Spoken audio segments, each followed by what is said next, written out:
Okay, let's dive in. We've got some really interesting source material today. It's from Dr. Pooyan Ghamari's Rostam's Seven Trials of Transformation. Hmm. It digs into Ferdowsi's Shahnameh, the epic poem, but through this psychological lens, specifically Jungian ideas. That's right. And we're focusing on Rostam's Haft-Khān, his seven trials. The source presents them not just as, like, adventure stories, Right. but more as a blueprint almost for personal growth and inner journey. Yeah, exactly.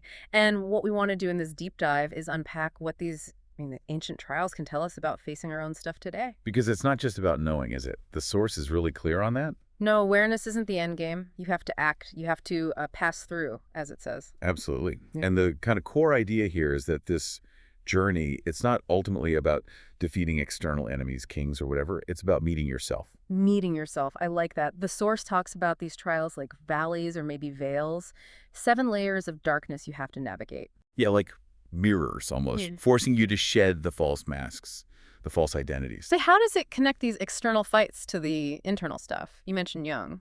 Well, yeah, the idea is these aren't just random monsters. They stand for psychological hurdles, like parts of our shadow self, maybe, things we avoid, anger, delusion. Okay, so let's walk through them. Trial 1, rage, Mhm. the lion. It's about that raw, untamed power. The source suggests if you don't master it, that very energy destroys you. So learning self-control over that inner beast, basically. Exactly. True strength from mastering it, not just unleashing it. Then trial 2, endurance, the desert, crossing that waterless wasteland. Right. And it's not about speed, is it? It's just sheer grit, perseverance. Like those times life just feels empty and you just have to keep going. Precisely. That inner resilience to just keep moving. Trial 3 gets interesting. Illusion, the dragon. Ah, yes. This is powerful. The source says the monster is often, in the mind. Not all that appears massive is true. That line stuck with me. It's about facing our own delusions, right? The big scary fears we build up that maybe aren't as solid as they seem, seeing through the appearance. Which leads right into trial 4, temptation, the sorceress. Uh-huh. Distinguishing, like, charm from actual substance, realizing beauty without meaning is a trap.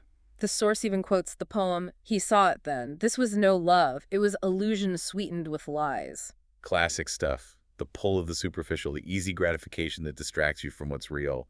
You gotta look deeper. Okay, then trial 5 feels bigger.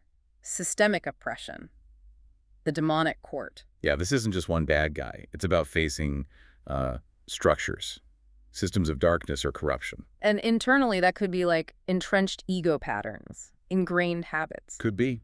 Recognizing the fight is sometimes against a whole setup, inside or out. Then trial 6, forgetfulness, the spell of sleep. This one's subtle. It really is. The point being, even if you're awake, you can slip back. Staying conscious takes constant effort, daily discipline. It's so easy to fall back into old ways, isn't it? That fight against complacency. Always. Vigilance is key.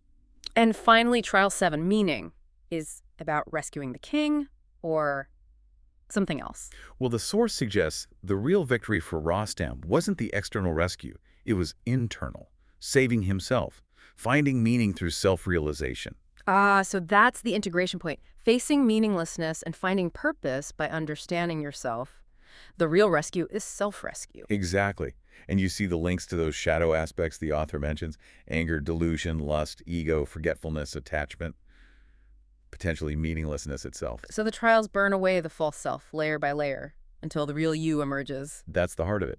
The hero is the one who crosses himself, who understands awareness isn't enough. You have to act. You have to face it, like that quote. "Rise," he said in fury. "Undo the knots and face me." Powerful call to action. Right.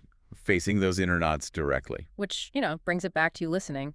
Every time you face fear, but keep going. Or see temptation and choose consciously to pass it by. Or just work to stay aware of your patterns. You're doing it. You're embodying that Rostam spirit in that moment. Yeah, that Simurgh symbol, the guiding bird, the source implies it's still around.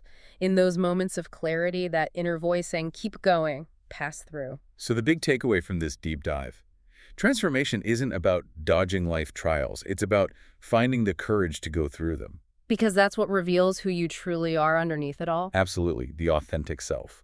So maybe something to think about. If these trials are inner landscapes, What's the dragon of illusion or the sorceress of temptation or maybe the spell of sleep that you're being called to pass through right now in your own life?